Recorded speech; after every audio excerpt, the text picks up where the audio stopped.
جزاکم. اس لیے خطا معاف کرنے کے بعد بھی زمین پر اترنے کا حکم کیا رہا؟ منسوخ نہیں ہوا، البتہ اس کا طرز بدل گیا. پہلے حاکمانہ تھا، چلو گیٹ آؤٹ، نکل جاؤ ایسے، اور زمین پر اترنا بطور سزا تھا. اب یہ ارشاد حکیمانہ اور زمین پر آنا خلافت الہیہ کے اعزاز کے ساتھ ہوا کہ جاؤ اب تم آدم زمین پر جاؤ اور تم میرے نائب اور خلیفہ بن کر جاؤ. کیا کرو؟ نائب اور خلیفہ. اس لیے اچھے لوگوں سے گناہ تو نہیں ہوتے ہیں، لیکن حکمت خدا بندی سے کیا ہوتا ہے کہ گناہ نہیں ہوتے. یہ لاسٹ ہے شاید، نہیں نیچے چھوڑ دو، جانتے آسانی سے. گناہ تو نہیں ہوتا ہے لیکن شکل گناہ بنا دیتے ہیں. یہ اچھی طرح سمجھو، گناہ تو نہیں ہوتا ہے لیکن کیا ہوتا ہے؟ موسیٰ علیہ السلام اپنی قوم، مظلوم قوم کا ساتھ دینا چاہتے تھے، تو موسیٰ علیہ السلام نے کیا کیا کہ ایک فرعونی ظلم کر رہا تھا موسیٰ علیہ السلام پر. تو کیا ہوا؟ یہ گئے اور وہ فرعونی کو ایک تماچا مارا. ایک تماچے سے دنیا میں کبھی بھی قتل نہیں ہوا. آپ ڈیفیمیشن دیکھیے، اس میں تعریف دیکھیے کہ بھائی یہ فل مرڈر، ہاف مرڈر، اس کے کیس جو قلم لگتے ہیں نا، وہاں پر ڈیفیمیشن ہر پولیس والے کو بھی معلوم رہتا ہے. آلے دھار دار، تیز آلے دھار دار سے اگر مارا ہے تو قتل کا کیس بنے گا، ورنہ نہیں بنے گا. اس لیے وہ خود کبھی کبھی رائے دے دیتے ہیں. کون بہت ستا رہا ہے؟ مکہ مار، تیز دنا دن مارو. کیا بولتے ہیں؟ سمجھاتے ہیں وہ لوگ، مکہ مار. موسیٰ علیہ السلام نے تھپڑ مارا، وہ مر گیا. اب بولو وہ مظلوم کا، وہ جو مقتول تھا، اس کا قاتل کون؟ ارے بولیے نا، موسیٰ علیہ السلام. اور تھپڑ کبھی قاتل ہوا ہے دنیا میں؟ نہ پہلے ہوا. تو موسیٰ علیہ السلام قاتل نہیں ہے. تو اللہ تعالیٰ اپنے نیک بندوں سے جو کام کروانا چاہتے ہیں اس کے لیے بعض مرتبہ گناہ تو نہیں ہوتا، شکل گناہ ضرور بنانا پڑتی ہے. تو شکل گناہ بنا دی اللہ نے. یہ ہونے کے بعد جو دوسرے دن پھر گئے تو پھر وہ لڑائی جھگڑا، ان کا مظلوم ساتھی، ارے بچاؤ بچاؤ بچاؤ. پھر دوسرا فرعونی تھا، انہوں نے ڈانٹا اپنے والے کو، تجھ پھنسا دیے، کل اس سے لڑ رہا تھا اور آج یہ کر رہا ہے. اور پھر ارادہ تھا کہ جا کے فرعونی کو ماریں گے، لیکن وہ سمجھا کہ یہ وہی تھپڑ ہے جو کل قتل کر چکا ہے، آج میرا نمبر ہے. اس سے پہلے اس نے بہت شور مچایا، یوں کہا ارے تم ہی ہو جس نے کل قتل کیا تھا اس کو، آج مجھے قتل کرنا چاہتے ہو، تم تو دنیا میں فساد پھیلانا چاہتے ہو. اور 24 گھنٹہ گزر گیا تھا، فرعونی لوگ تلاش کر رہے تھے کس کی مجال کہ ایک فرعونی کو مار دیا کسی نے. وہ موسیٰ کے ہاتھ سے مرا تھا، وہ بھانڈا پھوٹ گیا. اب بھانڈا پھوٹا تو فرعون کو جا کے کہنے لگے وہ تیرا لے پالک، وہ تیرا دتک، وہ جو گود میں لے کے بیٹھا ہے تو، وہ سمندر میں بہتا ہوا آیا تھا، وہی تیری بہن بیوی نے کہا تھا قرۃ عین، ہماری آنکھوں کی ٹھنڈک بنے گا، بیٹا بنا لیں گے، یہ اسی کا کارنامہ ہے. ورنہ تو کس کی مجال تھی کہ فرعونی آدمی کو مارتا. اچھا اب مشورہ کرو. تو ایک آدمی آیا بھاگ کر، اس نے کہا اے موسیٰ میں تیرا خیر خواہ ہوں، بہت بڑی میٹنگ چل رہی ہے اور میں مشورے میں سے اٹھ کر آیا ہوں، ایک ہی راستہ ہے، نکل جا. تو موسیٰ علیہ السلام نکلے، جا کر 10 سال حضرت شعیب علیہ السلام کی بکریاں چرائی اور ایک بیٹی سے نکاح ہوا. اور پھر وہاں اللہ نے کوہ طور پر بلا کر ڈائریکٹ بات کی اور موسیٰ کو 10 سال فرعون کے مال اور ذخیرے کے بجائے، حکومت کے بجائے پال کر بتایا پالنے والی ذات ہم ہے. ارے سمجھے کہ نہیں سمجھے؟ اب پاور آیا کہ فرعونی کو دعوت دینا تھا، توڑنا تھا فرعون کو، تو اس کا کھاتے کھاتے دعوت دے سکتے تھے کیا؟ فرعون تو کلمہ پڑھ لے، ایسا ہو سکتا تھا؟ کبھی بھی نہیں ہو سکتا تھا. تو یاد رکھو کچھ اللہ والوں سے اللہ تبارک و تعالی شکل گناہ ضرور کراتے ہیں، وہ گناہ نہیں ہوتا. یوسف علیہ السلام کا اور دوسروں کا بھی قصہ ہے. یہاں پر ہمارے آدم علیہ السلام، وَعَصَىٰ آدَمُ رَبَّهُ فَغَوَىٰ، اور چوک ہو گئی آدم سے اللہ کی شان میں. نبی تو معصوم ہوتے، یہ کوئی گناہ نہیں تھا، ایک پھل کھا لیا، وہ بھی شیطان کے ورغلانے پر کھایا. لیکن یہ سٹوری بنانا تھی اللہ کو. سمجھ میں آیا؟ شکل گناہ بنانا تھا اللہ تبارک و تعالیٰ کو. تو اللہ تعالیٰ نے شروع میں کہا کہ ایسا ایسا ہے اور جاؤ یہاں سے اتر جاؤ. اور بعد میں اللہ تبارک و تعالیٰ نے کیا کہا کہ اے آدم تجھے میرا خلیفہ بنا کے بھیج رہا ہوں. کیا بنا کے بھیج رہا ہوں؟ ہاں میں تو نہیں آؤں گا دنیا کے اندر، لیکن میرے تمام شریعت کو کون چلائے گا؟ تو چلائے گا. کون چلائے گا؟ سیدھا بیٹھو. کون چلائے گا؟ تو چلائے گا، کہ تجھے نافذ کرنا ہے، تو میرا خلیفہ ہے. اس لیے زمین پر اترنے کے حکم کو پھر مکرر بیان فرمایا کہ ہم نے حکم فرمایا کہ نیچے جاؤ اس جنت سے سب کے سب، پھر اگر آوے تمہارے پاس میری طرف سے کسی قسم کی ہدایت یعنی احکام شرعیہ وحی کے ذریعے، تو جو شخص پیروی کرے گا، مانے گا میری اس ہدایت کی پیروی کرے گا، تو نہ کچھ اندیشہ ہوگا اس پر اور نہ وہ غمگین ہوں گے، یعنی نہ کسی گزشتہ چیز کے فوت ہونے کا غم ہوگا اور نہ آئندہ کسی تکلیف کا خطرہ ہو. تلقا، اب یہ ڈکشنری میننگ کی بھی تھوڑی بحث کرتے ہیں کہ تلقا لفظ کیا ہے. تو تلقا جو ہے، یہ تلقا کے معنی ہے شوق اور رغبت کے ساتھ کسی کا استقبال کرنا. شوق اور رغبت کے ساتھ کسی کا. لقیہ جو ہے، لقیہ یلقا کا مطلب کیا ہے؟ ملنا. ملاقات اسی سے بنا. ملاقات لفظ اردو میں جو آیا کیسے بنا؟ لقیہ یلقا سے، اسی سے ہے. تلقا باب تفاعل میں گیا. یہ اس کے معنی ہے شوق اور رغبت کے ساتھ کسی کا استقبال کرنا، اس کو قبول کرنا.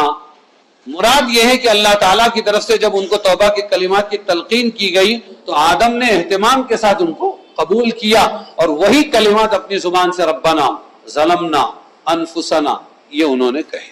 یہ مطلب کلمات، یہ نکرہ کا صیغہ ہے. وہ کلمات جو حضرت آدم علیہ السلام کو بغرض توبہ بتلائے گئے، اب وہ کیا تھے یہ سب اپنے اپنے طور پر الگ الگ بات کرتے ہیں. مفسرین صحابہ کی کئی روایتیں منقول ہیں. مشہور قول حضرت ابن عباس جو بہت بڑے رئیس المفسرین ہیں، ان کا قول ہے کہ وہ کلمات وہی ہیں جو قرآن میں دوسری جگہ بیان ہوئے. ربنا، اے ہمارے رب، ظلمنا، ہم نے ظلم کیا، انفسنا، حوا بھی شامل ہے اس میں، انفسنا، اپنے آپ پر، وَإِن لَّمْ تَغْفِرْ لَنَا، اور اگر آپ کیا نہ کریں، آپ ہماری مغفرت نہ کریں، ہم کو معاف اگر نہ کریں، وَتَرْحَمْنَا، اور آپ رحم نہ کریں ہم پر، لَنَكُونَنَّ مِنَ الْخَاسِرِينَ، تو ہم ہو جائیں گے ضرور بھی ضرور. کن لوگوں میں سے ہو جائیں گے؟ خسارے والے اور نقصان والوں میں سے ہو جائیں گے. اب یہاں ایک لفظ ہے تابہ. توبہ کا مطلب کیا ہے؟ توبہ کے اصل معنی رجوع کے ہیں. توبہ کرنے والا چونکہ اللہ کی نافرمانی سے رجوع یعنی پلٹنا، رجوع یعنی پلٹنا، وہ پلٹتا ہے کہ اللہ آپ سے اطاعت کروں گا اور میرے گناہوں کو معاف کر دی. یہ سب کیا ہے؟ یہ نمبر نہیں دکھ رہا میرے، مجھے گھڑی دے دو تمہاری منن جی. ٹھیک. تو توبہ کے معنی کیا ہے؟ بولو. پلٹنا، رجوع کرنا، پلٹنا. اور جب توبہ کی نسبت بندے کی طرف کی جاتی ہے کہ بندے نے توبہ کی، ایک ہے اللہ نے توبہ کی، ایک ہے بندے نے توبہ کی، تو اس کے معنی تین چیزوں کا مجموعہ ہوتا ہے. اگر تین چیزیں پائی گئی تو یہ توبہ کرنے والا صحیح، ورنہ اس کی توبہ ناقص، قبول نہیں ہوگی اللہ کی. وہ تین چیزیں کیا ہیں؟ نمبر ایک، اپنے کیے ہوئے گناہ کو گناہ سمجھنا، اس پر نادم و شرمندہ ہونا. کیا ہے؟ اپنے کیے ہوئے گناہ کو گناہ سمجھنا، پھر اس پر کیا ہونا؟ شرمندہ اور نادم ہونا. نمبر دو، اس گناہ کو بالکل چھوڑ دینا، اب نہیں کروں گا. تیسرے، آئندہ کے لیے دوبارہ نہ کرنے کا پکا عزم اور ارادہ کرنا. تو نمبر ایک گناہ سمجھنا، شرمندہ ہونا. نمبر دو چھوڑ دینا گناہ کو. اور نمبر تین آئندہ نہ کرنے کا پکا ارادہ. یہ تو اس کے ہاتھ میں ہے نا، پھر گناہ ہو سکتا ہے لیکن ارادہ تو کر سکتا ہے. پکا عزم و ارادہ کرنا. ان تین چیزوں کے مجموعے کا نام کیا ہے؟ توبہ.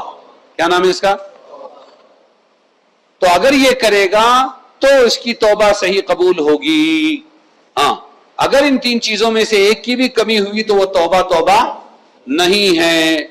اس لیے اس سے معلوم ہوا کہ محض زبان سے اللہ توبہ کے الفاظ بول دینا نجات کے لیے کافی نہیں، جب تک یہ تینوں چیزیں جمع نہ ہو، یعنی گزشتہ پر ندامت، حال میں اس کا ترک کرنا چھوڑنا، مستقبل میں اس کے نہ کرنے کا عزم و ارادہ، یہ ہوئی توبہ.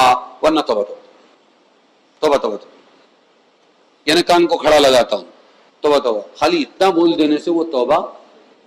اسی لیے گھروں میں روزانہ جھگڑے ہوتے ہیں، روزانہ توبہ ہوتی، کیونکہ وہ توبہ توبہ ہی نہیں ہو، خالی توبہ کے الفاظ ہے وہ. ہاں، تو توبہ اس کا نام ہے. معلوم ہوا کسی نے اگر اپنے فہم سے یا اپنی سوچ سے یا کسی واقعے سے اگر نکال کے یہ کہہ دیا کہ چوتھی شرط چھوٹ رہی ہے توبہ کی، اور وہ یہ ہے کہ نکلے بغیر، اللہ کے راستے میں نکلے بغیر، خروج کے بغیر توبہ قبول نہیں ہوتی، تو یہ دین میں زیادتی ہے اور ان کا یہ قول مردود ہے، وہ کسے باشے. سمجھے آپ؟ ایک واقعہ ہے، 99 مقتولوں کو قتل کیا ایک آدمی نے بنی اسرائیل کے زمانے میں. توبہ کا ارادہ ہوا، ایک اردھوٹ کے پاس آیا، نیم حکیم خطرہ جان اور نیم ملا خطرہ ایمان. ادھورا ڈاکٹر قبرستان پہنچاتا ہے، اور جو آدھا مولوی ہوتا ہے وہ بیچارہ ایمان ہی غارت کر دیتا ہے. تو آیا، ادھورے سے ملاؤ، اور کہا کہ میں ایسا ہوں. کون؟ کوالیفیکیشن بتا رہا آپ نے. کون؟ 99. اب مولانا کبھی چھری بھی نہیں پکڑے، مرغی بھی نہیں کاٹے ہوں گے، اور وہ مولانا بولے ارے ایسا ڈینجر آدمی 99 قتل کر کے آئے. تو اظہار نفرت میں انہوں نے کہا جا، اللہ تیری توبہ قبول نہیں کرے گا. تو یہ انداز اس کا برا تھا، لہذا اس نے اٹھا کے سینچری پوری کر دی 100. اب اس کے بعد پھر وہ کرتا رہا گناہ، اس کے بعد پھر توبہ، اس کے دل میں داعیہ جاگا توبہ کا. اس نے پھر کسی صحیح آدمی کو پکڑ لیا، اس نے کہا ہاں اللہ بہت بڑا غفور الرحیم ہے، سمندر کے جھاگو کے برابر بھی گناہوں کو معاف کرتا ہے. التائب من الذنب کمن لا ذنب لہ، توبہ کرنے والا گناہ سے ایسا ہے اس نے گناہ کیا ہی نہیں. اس لیے تو جا. اس وقت سینٹر جو تھا، جیسے مرکز بہت ہوتے ہیں نا، تو ایسے اس وقت کا جو سینٹر تھا وہ بیت المقدس تھا. وہاں بڑے بڑے علماء ہوا کرتے تھے، زکریا علیہ السلام جیسے لوگ ہوا کرتے تھے، اور نبی ہوتے تھے. امراۃ عمران، یہ عمران جو تھے وہاں کے امام صاحب تھے، قرآن میں 3 پارے میں اس کا ذکر. تو کہا وہاں توبہ قبول ہو جائے گی تیری، جا وہاں صحیح رہبری ملے گی. اب وہ چلا، توبہ کے ارادے سے چلا، ابھی توبہ نہیں کیا ہے اس نے. اور کیا ہو گیا کہ رستے ہی میں فرشتے آئے، وہ مر گئے، اس کی روح قبض کر لی گئی. اللہ کو بتانا تھا. تو اب آئے جنتی، ہمارا ہے، جہنمی آئے کہ نہیں ہمارا ہے، توبہ کیا ہی نہیں اس نے. اللہ تبارک و تعالی ہی یہ سب اسٹوریاں بناتے. تو اللہ تبارک و تعالی نے ان کو فیصلہ یہ دیا کہ زمین ناپ لو، اگر یہ زیادہ زمین پار کر کے بیت المقدس کے قریب مرا ہے تو یہ جنتی ہے، اکثر راستہ پار کر لیا. اگر الٹا ہے، ابھی تھوڑا چلا تھا، بہت راستہ باقی ہے، تو پھر یہ جہنمی ہے، تم لے کے جانا. ادھر زمین اللہ کی مخلوق، اللہ نے زمین سے کہا سکڑ جا، تو سکڑ جا. زمین سکڑ گئی، زیادہ زمین باقی تھی لیکن سکڑنے کا حکم دیا تو زمین سکڑنے کے بعد یہ زیادہ زمین پار کر چکا تھا اور بیت المقدس کے قریب ہو گیا تھا. زمین ناپی گئی، فرشتوں کو کیا معلوم کیا کھیل کھیلا گیا، لہٰذا جنتیوں نے اٹھایا اس کو کہ ابھی توبہ بھی قبول نہیں ہوئی ہے، توبہ کیا بھی نہیں ہے. اللہ کو یہ بتانا تھا کہ احساس عمل کی چنگاری، احساس توبہ کی چنگاری جس دل میں فروزہ ہوتی ہے، اس لب کا تبسم ہیرا ہے، اس آنکھ کا آنسو موتی ہے. صرف توبہ کا ارادہ اگر کر لیتا ہے میرا بندہ تو میں توبہ کا بھی محتاج نہیں ہوں. اس کے توبہ کے الفاظ بولنے، عزم کرنے، ندامت سے پہلے بھی میں اس کی توبہ قبول کر سکتا ہوں. مجھے ایک بھی شرط کی ضرورت نہیں. اس پر کسی مولوی صاحب نے اس واقعے سے اپنے طور پر اگر یہ بات نکال لی اور یوں کہا کہ تم لوگ اصل میں نکلتے نہیں ہو، تم لوگ اصل میں نکلتے نہیں ہو، تمہاری توبہ بھی قبول نہیں ہوگی جب تک کہ تم نکلو گے نہیں، جب تک کہ تم نکلو گے نہیں، جب تک کہ تم نکلو گے نہیں. نکلے بغیر دیکھو توبہ قبول نہیں ہوتی ہے. وہ چونکہ نکل چکا تھا اپنے گھر سے، اس لیے اللہ نے اس کی توبہ قبول کی. یہ چوتھی شرط ہے. تو یہ دین میں زیادتی ہے. میں نے تو ابھی ایک الگ دعویٰ کیا، اور وہ یہ کہ چوتھی شرط کہنے والوں، نکلنا جو تم کہہ رہے ہو، یہ چوتھی شرط کہنے والوں اللہ نے تو اس واقعے کے ذریعے 3 شرطوں کی بھی نفی کر دی ہے کہ تمہیں عزم کرنے کی ابھی ضرورت نہیں ہے, تمہیں منہ سے بولنے کی ضرورت نہیں, اور تمہیں اپنے گناہ کو ترک کرنے کی ضرورت نہیں. تم توبہ بولو گے میں قبول کروں گا, میں اس کا بھی محتاج نہیں ہوں, تمہارا ارادہ توبہ ہی اتنا پاکیزہ ہے, جاؤ میں نے تمہاری توبہ قبول کر. کہ یہ دین میں زیادتی ہے. کوئی چوتھی شرط اگر لاتا ہے تو یہ دین میں زیادتی ہے, غلط ہے. اب یہ ہے کہ بعض سلف سے پوچھا گیا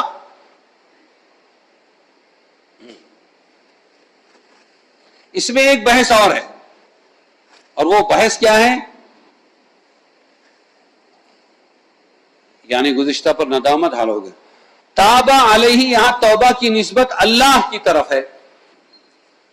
فتلقى آدم من ربہ کلمات فتاب علیہ, تو اللہ نے اس کی توبہ قبول کر لی. تو تابا لفظ جو ہے بندے کے لیے بھی استعمال ہو سکتا ہے اور اللہ کی طرف بھی اس کی نسبت ہو سکتی ہے. جی, اس کے معنی ہے اللہ نے توبہ قبول کر لیا. اگر بندے کی طرف ہے تو اللہ نے, بندے نے توبہ مانگی, معافی مانگی. اللہ کی طرف نسبت ہو جائے تو توبہ کا لفظ کیا ہو جائے گا, کیا معنی ہوگا؟ اللہ نے توبہ قبول کر. بعض سلف سے پوچھا گیا جس شخص سے کوئی گناہ سرزد ہو جائے وہ کیا کرے, تو فرمایا وہی کرے جو اس کے بابا آدم نے کیا, ماں باپ نے کیا, وہی کرے. اور وہ کیا کیا کہ اللہ تعالی اپنے کیے پر ندامت, آئندہ نہ کرنے کا عزم, اللہ اور اس کے ساتھ میں اللہ سے معافی. ربنا ظلمنا انفسنا, یعنی ہمارے پروردگار ہم نے اپنی جانوں پر ظلم کیا ہے, لہذا اگر آپ معاف نہ کریں, ہم پر رحم نہ کریں تو ہم خسارے والے ہو جائیں گے. اسی طرح موسیٰ علیہ السلام نے بھی توبہ کی تھی, ربی انی ظلمت نفسی, اے میرے رب میں نے ظلم کیا اپنے آپ پر, فاغفر لی, تو تو مجھے معاف کر دے. اسی طرح حضرت یونس علیہ السلام نے بھی توبہ کی تھی, جب ان سے چوک ہو گئی, اپنی قوم کو اب عذاب آنے والا ہے بول کر اللہ کے بولنے سے پہلے چلے گئے, تو اللہ کو پسند نہیں آئے. اور کسی قوم کی اس کے بعد توبہ قبول نہیں کی, لیکن اللہ ٹھیکیدار ہدایت کے. اللہ نے اللہ قوم یونس 11واں پارہ, اللہ نے قوم یونس کو نہ معاف کرنے کے سگنل کے بعد, ریڈ سگنل کے بعد بھی معاف کر دیا, اللہ قوم یونس. اور یونس علیہ السلام کو وہاں مچھلی کے پیٹ میں ڈال دیا, اللہ کی اپنی پکڑے, تو انہوں نے وہاں وہ ورد اچانک شروع کیا. یہ بھی اللہ نے سجھایا, لا الہ الا انت سبحانک انی کنت من الظالمین, یعنی اللہ کے سوا کوئی لائق عبادت نہیں ہے, آپ ہر برائی سے پاک ہے. میں آپ کو دوش نہیں دوں گا اے اللہ کہ وہ بڑے بڑے زندگی بھر کے مجرموں, کافروں, مشرکوں کو تو چھوڑ دیا, بت پرستوں کو چھوڑ دیا, اور جو تیرا کام کر رہا تھا یونس, تو نے یونس ہی کو پکڑ لیا. آپ پر کوئی الزام نہیں, آپ پاک ہے اے اللہ, آپ ہر برائی سے پاک ہے. میں ظلم کرنے والوں میں داخل ہو گیا. یہ ہے عبدیت, کیا بولتے ہیں اس کو, بندگی. اللہ کو یہ پوائنٹ پسند ہے کہ نبی بھی بندگی پر آ جاوے, مطلب یہ ہے کہ مجھ پر رحم فرمائیے. تو اللہ تعالیٰ نے ان کو مچھلی کے پیٹ سے باہر نکالا, نئی زندگی دی, اور گئے, اور جانے کے بعد قوم نے توبہ قبول کی, اسلام قبول کیا, اللہ نے پار کر دیا سب. ورنہ اللہ فرماتے اگر یہ توبہ نہ کرتے نا, وہ یہ استغفار نہ کرتے, لَلَبِثَ فِي بَطْنِهِ إِلَى يَوْمِ يُبْعَثُونَ, یونس علیہ السلام اس مچھلی کے پیٹ میں قیامت تک کے قید رہتے. کب تک کے؟ تو دنیا کی کسی بھی مصیبت سے, پھانسی کے پھندے سے بھی اگر بچنا ہے تو ایک راستہ ہے, استغفار اور توبہ. کیا ہے؟ ہاں, معافی نہیں کرتا وہ اللہ, معاف کر کے موسلا دھار بارشیں برساتا ہے, اولاد میں برکت دے دیتا ہے, فرما برداریاں ڈال دیتا ہے کہ خود توبہ کر لو. یہ آخری راستہ ہے پھانسی کے پھندے کو ٹالنے. اور اس وقت ملک کے حالات کی وجہ سے ہم کو استغفار بڑھا دینا چاہیے. اپنی اپنی بیویوں کو بولو صبح شام استغفار کریں نمازوں کے بعد, استغفار توبہ, ہے اللہ ہم سدھریں گے. بس یہ لا تسلط علینا من لا یخافک ولا یرحمنا, اے اللہ ہمارے اوپر ایسے کو مسلط مت کر جو نہ تجھ سے ڈرتا ہو اور نہ ہم پر رحم کرتا ہو. بہت ضرورت ہے اس کو. حضرت آدم و حوا سے جو اجتہادی لغزش یا بھول صادر ہوئی, اولاً تو قرآن نے دونوں ہی کی طرف اس کی نسبت کی. فَأَزَلَّهُمَا الشَّيْطَانُ, ان دونوں کو پھسلایا شیطان نے. فَأَخْرَجَهُمَا, دونوں کو نکالا زمین پر. اور پھر اہبطوا فرمایا اللہ تبارک و تعالی نے کہ تم سب اترو، مگر بعد میں توبہ اور قبول توبہ میں یہ لفظ مفرد حضرت آدم کا ذکر ہے، حضرت حوا کا نہیں ہے۔ تو حوا نے توبہ کی کہ نہیں کی؟ تو میں نے آپ کو پہلے ہی بتا دیا کہ وہ تھی، 8ویں پارے کے اندر آیا ربنا ظلمنا انفسنا، انہوں نے بھی توبہ کی۔ پھر آدم کو اکیلے آدم نے توبہ کی، یہ کہنے کی کیا وجہ؟ عورت چھپانے کی چیز ہے، بہت بار بار دکھانے کی چیز نہیں۔ چوک کس سے ہوئی تھی؟ حوا سے بھی ہوئی تھی، ہی نہیں، ہاں بعض لوگ ہی پر گئے، اور دنیا کی قوم ہے یہ عورت، یہ انسان بھی نہیں ہے، یہ عورت جانور ہے، یہ عورت گناہوں کا پتلا ہے، یہ عورت مرد کو ایسا کرا، یہ عورت کی ویسی، یہ عورت بھول جاتے کہ یہ میری ماں ہے۔ تو کچھ ایسے بھی ہے کہ وہ ہی پر جاتے ہیں کہ تیری ہی وجہ سے ہمارا آدم جو ہے وہ بہکا اور ہم کو دنیا میں آنا پڑا، یہ بھی غلط۔ اپنی آوارہ مزاجی کو نیا نام نہ دو، مجھ کو جنت سے نکلوانے کا الزام نہ دو، وہ بھی غلط۔ آدم اکیلے تھے، یہ بھی غلط ہے۔ پھر اللہ تبارک و تعالی نے بتایا کہ قصور حوا سے بھی ہوا اور انہوں نے بھی معافی مانگی، لیکن یہاں جو لفظ سنگولر لائے ہیں اور سنگل لفظ واحد لفظ لائے ہیں، یہ بتانا ہے کہ بار بار عورت کی کوتاہیوں کو سب کے سامنے لانا یہ بھی مروت اور انسانیت کے خلاف ہے۔ اور آج ہم ڈھنڈورا پیٹ رہے ہیں کہ 70 یا 700 لڑکیاں غیر مسلموں کے ساتھ چلی گئی، اور پھر بیان دینے والے بیان بھی ٹھوک رہے ہیں۔ مجھے کئی مرتبہ کئی علاقوں سے بلایا گیا کہ اس ٹاپک پر آپ کو بیان کرنا ہے، میں نے اس مجمع میں کہا ان سے کہ یہ ٹاپک بیان کا نہیں ہے، اپنے عیبوں کو کوئی اچھالتا نہیں، ہاں تم بیماریوں کا علاج کرو، اخباروں میں دے رہے ہیں مثلا، عنوانات رکھ رہے ہیں، بڑے بڑے علماء اس میں شریک ہیں، تو یہ علاج نہیں ہے، اس سے لڑکیاں بھاگتی بھی رکیں گی نہیں۔ پھر بعض مسلم نوجوان واٹس ایپ پہ دے رہے ہیں کیا تم کو مسلمان مرد نہیں مل رہے؟ اے مسلم لڑکیوں تم ہندوؤں کے ساتھ جا رہی۔ تو ایسی کئی ہے بیچاری، انہوں نے کہا کہ ٹھیک ہے یہ جتنے آئے ہیں پولیس چوکی کے اندر یہ بہت باتیں کر رہے ہیں، لہٰذا ان سے کہو ایک بھی اگر تم میں سے تیار ہے میرا ہاتھ تھامنے کے لیے تو میں اس کو چھوڑنے تیار ہوں۔ ایک بھی تیار نہیں۔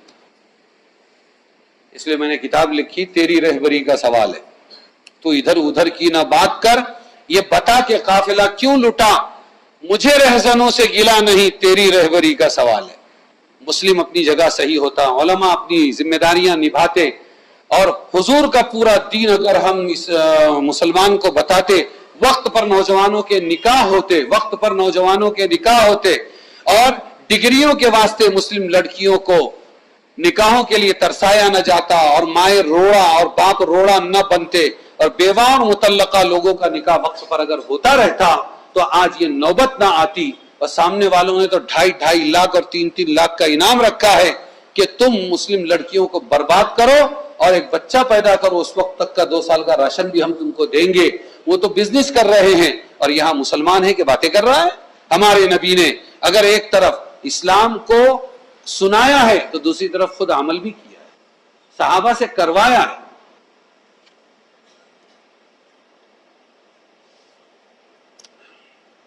اس لیے عورت جو ہے وہ چھپانے کی چیز ہے، عورتوں کے عیب چھپانے کی چیز ہے، علاج کرنے کی کوشش ہونی چاہیے۔ تخلیق آدم کے وقت ہی فرشتوں سے کیا جا چکا تھا کہ میں زمین میں اپنا ایک خلیفہ پیدا کروں گا۔ رنج و غم سے نجات صرف ان لوگوں کو نصیب ہوتی ہے جو اللہ کے فرما بردار ہیں۔ یہ بھی سن لے، اللہ مجھے توفیق دے، آپ کو توفیق دے، کہ لوگ چاہتے ہیں کہ رنج و غم دور ہو جائے لیکن اللہ کی فرما برداری میں نہیں آتے، تو کیسے رنج و غم دور ہوگا؟ جیسے فضائل اعمال میں ایک حدیث ہے، اس کا مفہوم ہے کہ جو لوگ نماز نہیں پڑھتے اللہ تعالیٰ کئی طرح سے عذاب دیتے ہیں، اس میں ایک عذاب یہ بھی ہے کہ اللہ والوں کی دعاؤں میں اس کا حصہ یہ ہے کہ نہیں ہے نا۔ تو ہمارا ایک سیدھا سادہ ساتھی بولتا تھا کہ مسلمان گناہ تو چھوڑتا نہیں، اور بڑے بڑے مولانا لوگوں کو بولتا ہے دعا کرو میری مصیبتیں دور ہو جائے، دعا کرو۔ ارے تو قرآن پاک کو گلے میں لٹکا کے بھی گھومے گا نا تو بھی تیری مصیبتیں دور نہیں ہوگی، اس لیے کہ تو نماز نہیں پڑھتا۔ کیا ہے اللہ کی طرف سے ہے یہ کہ نماز چھوڑنے والے کو کئی طرح کے عذاب میں سے ایک عذاب کیا ہے؟ نیک لوگوں کی دعاؤں میں سے اس کا حصہ نکل جاتا ہے۔ بالکل اسی طرح کہ فمن اتبع ہدایا فلا خوف علیہم ولا هم يحزنون، یہ آیت آج کی ہے۔ اس آیت میں اللہ نے فرمایا جس نے میں ہدایت بھیجوں گا، جس نے اس کا اتباع کیا، ہدایت کو مانا، تو اس پر کوئی غم نہ پچھلا ہوگا نہ اگلا۔ اس آیت میں آسمانی ہدایت کی پیروی کرنے والوں کے لیے دو انعام مذکور ہے، ایک یہ کہ ان پر کوئی خوف نہ ہوگا، دوسرے وہ غمگین نہ ہوں گے۔ خوف آئندہ، جیسے بتایا آپ کو میں نے، خوف آئندہ پیش آنے والی کسی مصیبت کے اندیشے کا نام، حزن کسی مقصد مراد کے فوت ہو جانے سے پیدا ہونے والے غم کا نام۔ غور کیا جائے تو عیش و عشرہ، عیش و راحت کی تمام انواع و اقسام ان دو لفظوں میں موجود ہیں۔ دو لفظوں میں عیش و راحت تمام کے تمام آ گئے، نہ پچھلا غم نہ اگلا اندیشہ۔ آرام و آسائش کا کوئی فرد اور کوئی قسم اس سے باہر نہیں۔ پھر ان دونوں لفظوں کی تعبیر میں ایک خاص فرق کیا گیا۔ خوف کی نفی تو عام کر دی کہ ان پر کوئی خوف نہیں ہوگا۔ حزن کے متعلق یہ نہیں فرمایا لا حزن علیہ ولا هم يحزنون کہا۔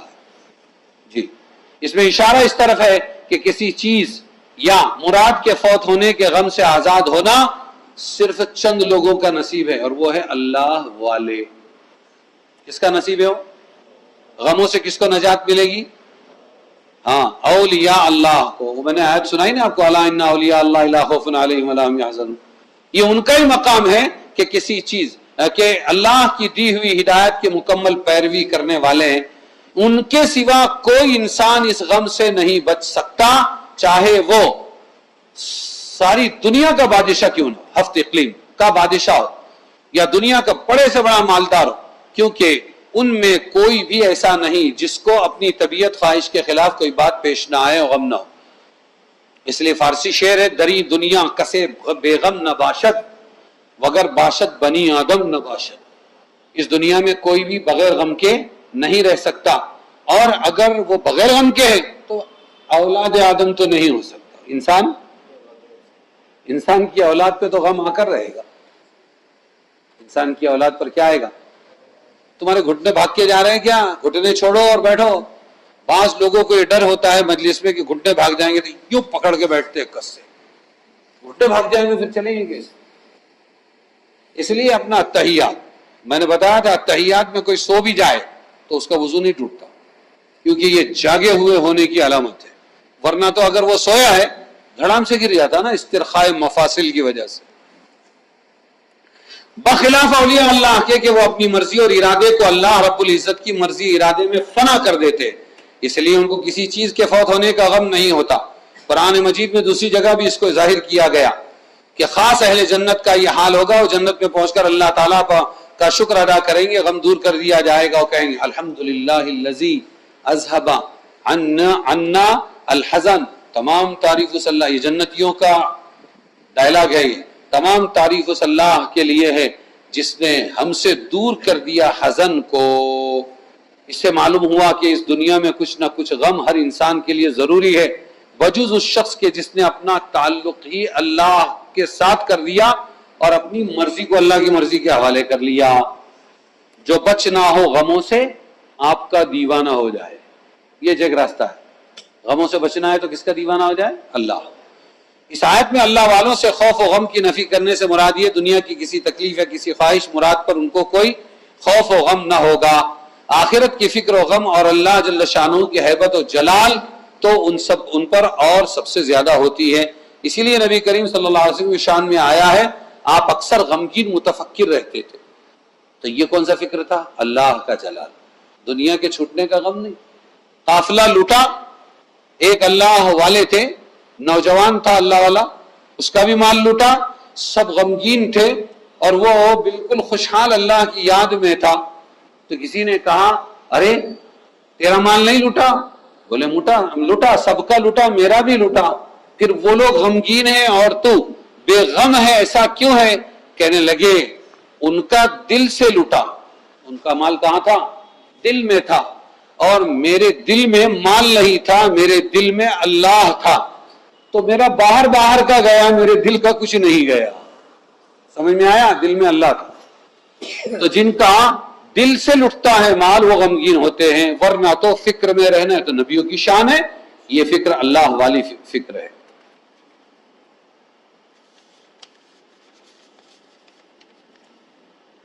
خوفناک چیز سے ولی فطری خوف کھا سکتا ہے، نیز اس سے بھی لازم نہیں آتا دنیا میں جو چیز خوفناک سمجھی جاتی ہے ان سے انبیاء اولیاء کو بشری طور پر طبیعی خوف نہ ہو، کیونکہ حضرت موسیٰ علیہ السلام نے جیسے ہی اژدہا دیکھا، لکڑی کو اژدہا بنتے دیکھا تو ڈرے نا، ڈرے، پیچھے ہٹے۔